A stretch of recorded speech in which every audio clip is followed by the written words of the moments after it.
This evening at the UnHerd Club in London, we will be talking to Lord Jonathan Sumption.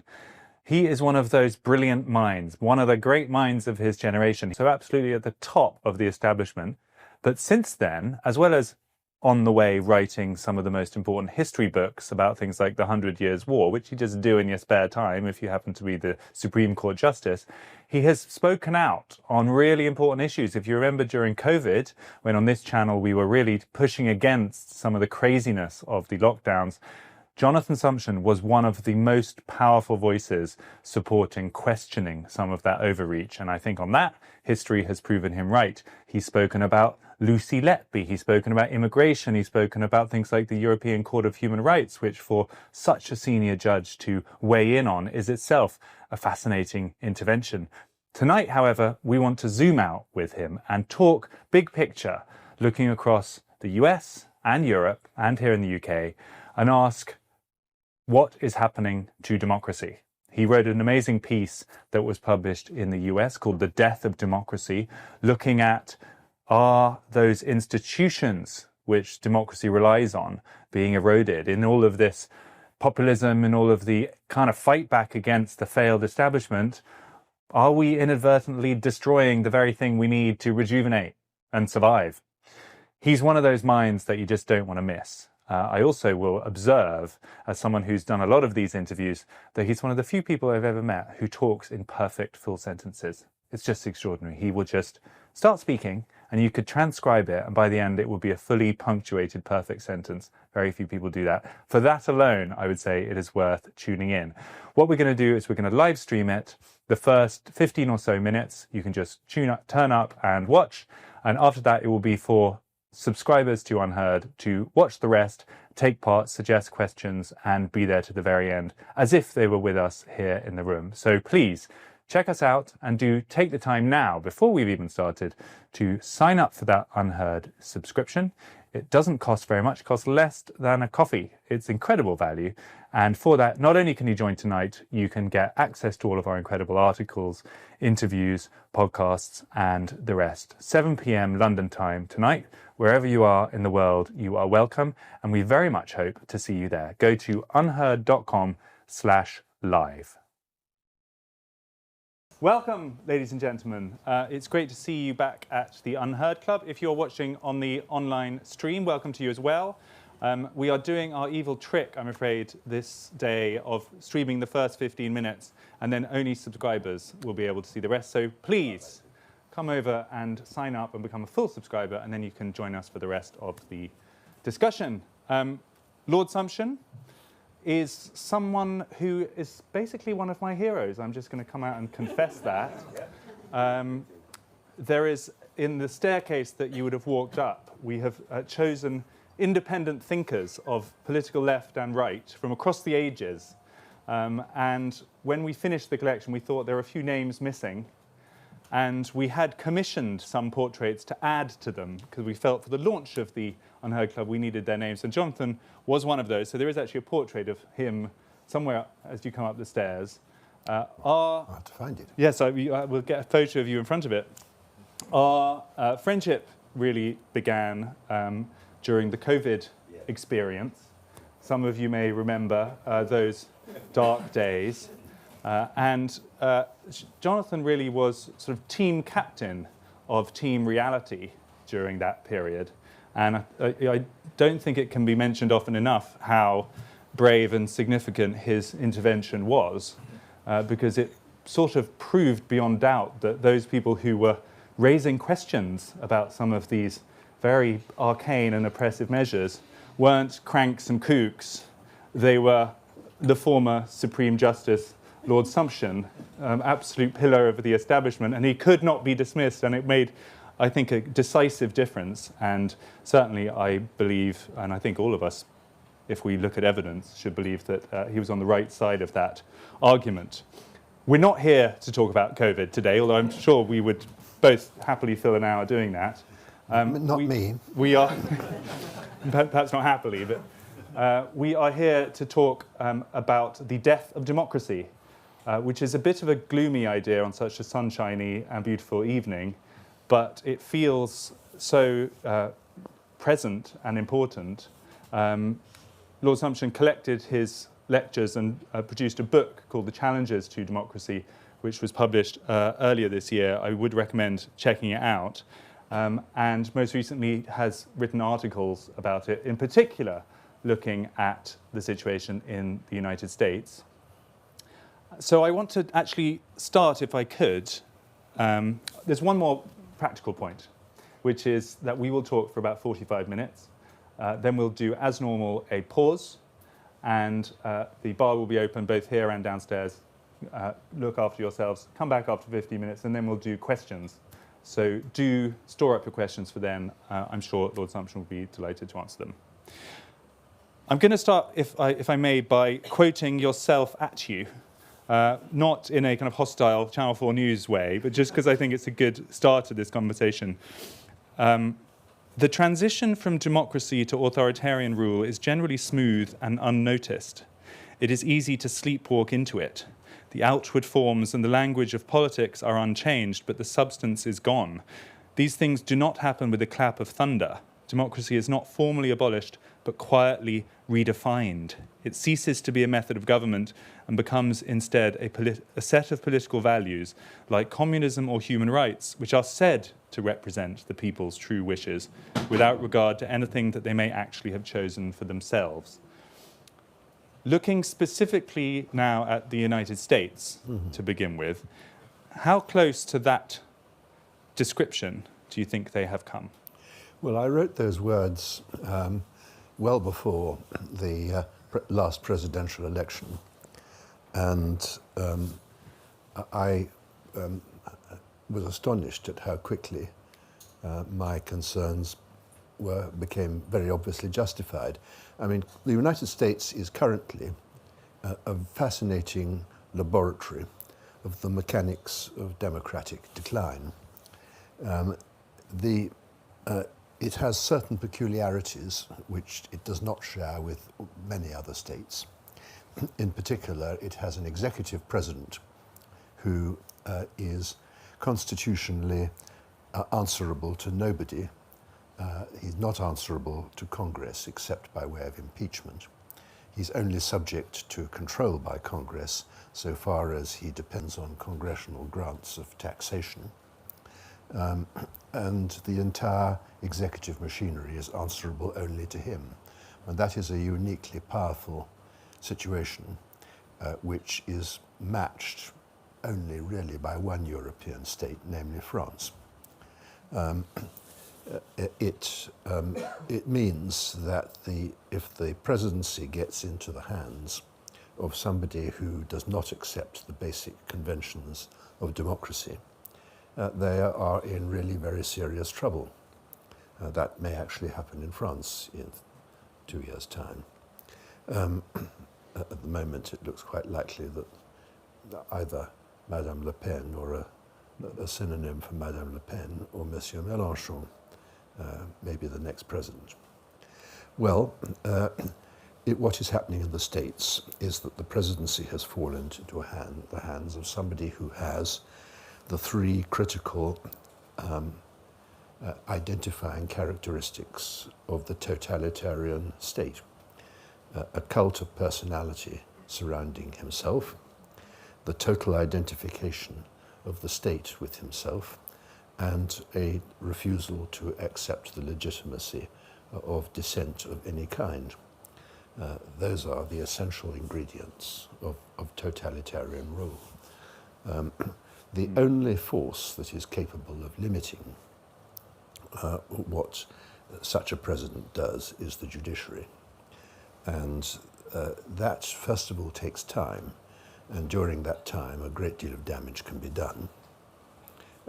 But secondly, it is not at all clear that the judiciary will end up by standing up for the Constitution rather than the President, because of the role that the President has in appointing federal judges and the fact that since the foundation of the Federalist Society in 1982, a succession of highly groomed judges have been eased into federal positions by Republican presidents. and such people now constitute a majority of the 9-man Supreme Court. It's a very dangerous state of affairs. So one of the things that you talk about in recent pieces is that democracy is not just the technical exercise of votes of the masses, it also belongs to a political culture. Yes. Would you tell us a bit more about that? Well, democracy requires two things. One of them, the easy bit, is an institutional framework. Elections are only part of it. You need courts, you need civil servants, but what you above all need is something else. You need a culture which accepts diversity of opinion, which recognizes that the function of any workable democracy is to accommodate differences of opinion and interest which are inevitable in any large citizen body. And for that to work, you have to have institutions which command a confidence that transcends differences about particular issues. You have to care more about the system working than about winning on this, that, or the other issue about which you may feel strongly. Now, that is a purely cultural construct. It is what has sustained democracy during its relatively short existence. I mean, democracy is something that dates from the second half of the 19th century. I mean, women didn't get the vote in most countries until well into the 20th century, but I think something recognizable as mass democracy can be seen in Europe and North America from the 1860s onwards. It has been sustained by a variety of things, a great deal of good fortune, economic good fortune in particular. Democracy was born in a period of rapid economic expansion and European / North American domination of the world. And these conditions are now disappearing. It's quite important to remember that democracy is not the default position of mankind. The default position of mankind is some form of autocracy based on a claim to authority derived either from God or from ideology. We can forget God for the moment, but ideology is clearly the sole source of legitimacy in the eyes of those who voted for President Trump. I mean, I think one needs to remember that... Well, he did win the election. He did. It's a source of legitimacy. Well, it is a source of legitimacy, and that is really the interesting thing. There are Trumps in every society. The really sinister thing about Trump is that although he has been perfectly explicit about what he wants to do, a majority of Americans appear to want that kind of thing. Now, that is, I think, a symptom of the serious cultural disintegration of the democratic ideal. And without the culture that sustains democracy, it won't survive. We will revert to what has been the norm for most of human history, which is an authoritarian system based on ideology.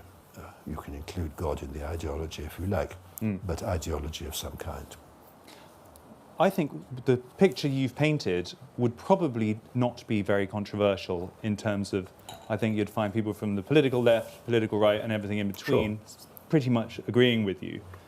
Where they would differ is whose fault it is and how we got into this situation, because the irony is that the populists, the people, I suppose, who are showing, it, by your account, the least respect for democratic institutions and norms, themselves feel like they're the only true Democrats in the room because they are representing what people want, and that they've been thwarted for decades by elites and obscure processes that have failed to deliver what they asked for. So which of these two sides, between the kind of more conventional elite and the populists, is the truer Democrat? I think that what has happened is that most democracies are suffering from what I would call as a crisis of expectations. and this is to some extent inherent in the whole notion of democracy. A mass electorate will always look to democratic politics to achieve, to create and vindicate their expectations. The expectations of electorates have progressively risen as the power of the state has risen.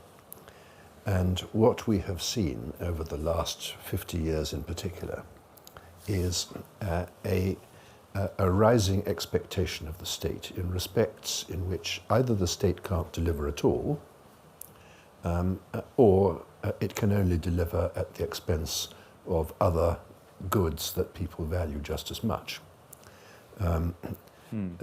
Clearly, in most countries, by far the most significant expectation relates to the economy.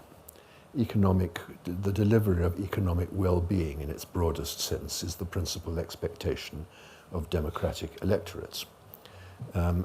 The state actually has only very limited control over economic ill fortune. It can certainly avoid creating it itself. Not all states do that, but it's possible. The state cannot deal with fundamental economic changes. Sometimes people think that the state can do this by essentially insulating itself from the rest of the world. That's never proved a successful stratagem. At the moment, Western democracies, having been the unquestioned economic leaders of the world for about 150 years or more, are in a position where they are facing competition from low-wage economies with relatively high standards relative to their past of education.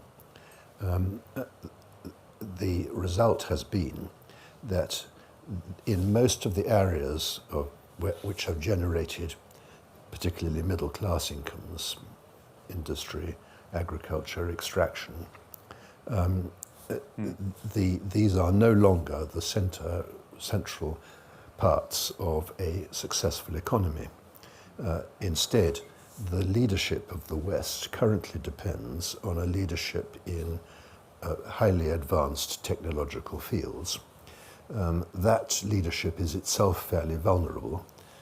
China is capable, with a moderate delay, of matching most things that the most advanced technologists in the United States or Europe can achieve. So there's a sort of expectation gap between not just an expectation gap, but it produces a big shift in the proportion of national income, which is in fact being earned by a relatively small number of people.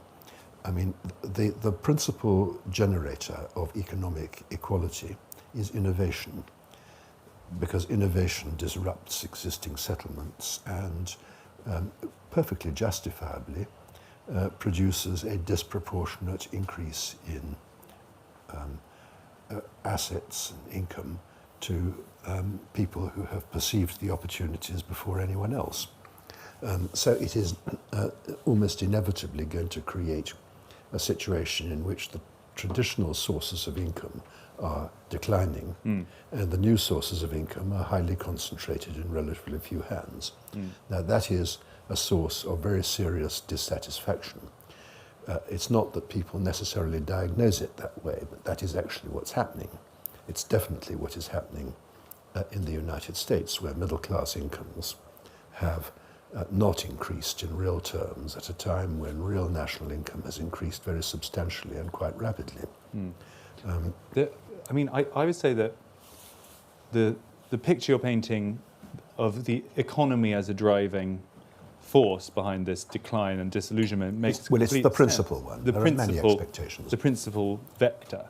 But there have been countries getting poorer in the past. I mean, the 1970s in this country was not a period of great wealth and exuberance, but... It's certainly not a period of great exuberance. But it did not result in the same level of of questioning of the kind of democratic underpinning. So I wonder what else is going on. It feels like something new is happening in the past 10 years, where people are actually actively and unapologetically saying, this whole system doesn't work anymore, we want to throw the whole thing out. That's new.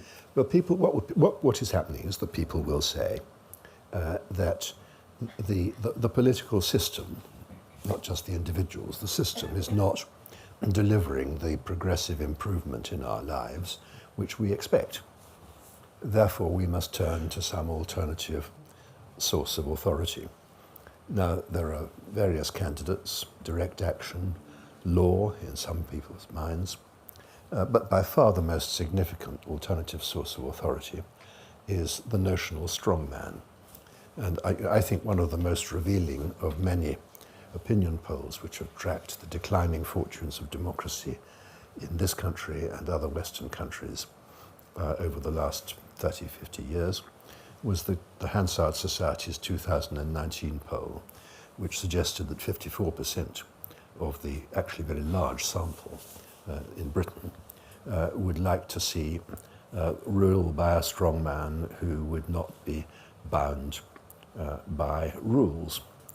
Most of those felt that parliaments and other sources of rules could be dispensed with, or at least could be ignored. Now that was quite a striking finding. I mean, I suspect that at different times you would have had different proportions, but strongmanism is by far the most potent alternative to democracy. All historical experience suggests that strong men do not get things done.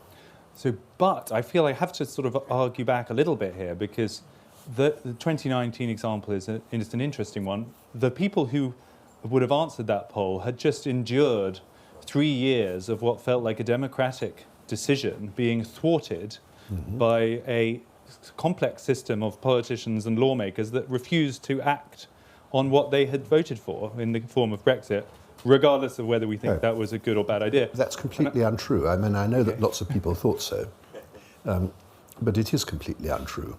The problem about the referendum in 2016 was that it answered the question whether people would like to leave the European Union, but it did not answer the very important question, what were to be the relations between the United Kingdom and the European Union after we left. That was important, not only in itself, but because it might actually affect the question whether you were in favour of leaving the EU at all. Rather like the Scottish referendum, we were all voting for something, the exact consequences of which we simply could not know, because it was going to depend on a negotiation that didn't happen, and about which extravagant claims were made on both sides of the debate. Now, the politicians who objected to what Boris Johnson was trying to do were not objecting to leaving the European Union. They were Remainers, certainly, but they had, after all, voted, with one exception, namely Ken Clarke, for the motion authorising Theresa May to give the Article 50 notice. That was a almost unheard of thing, a quasi-unanimous vote in the House of Commons.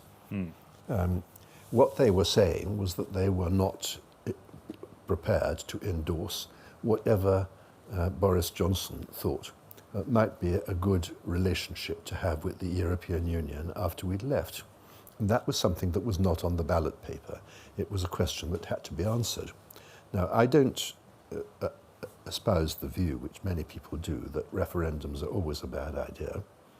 But I think that they are always a bad idea if they do not actually decide the whole of the issue.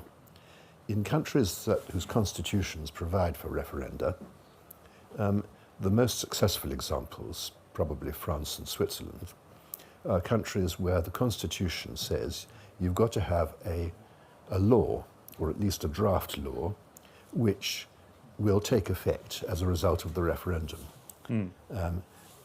Having a referendum on a principle which has to be worked out after the referendum is a spectacularly bad idea.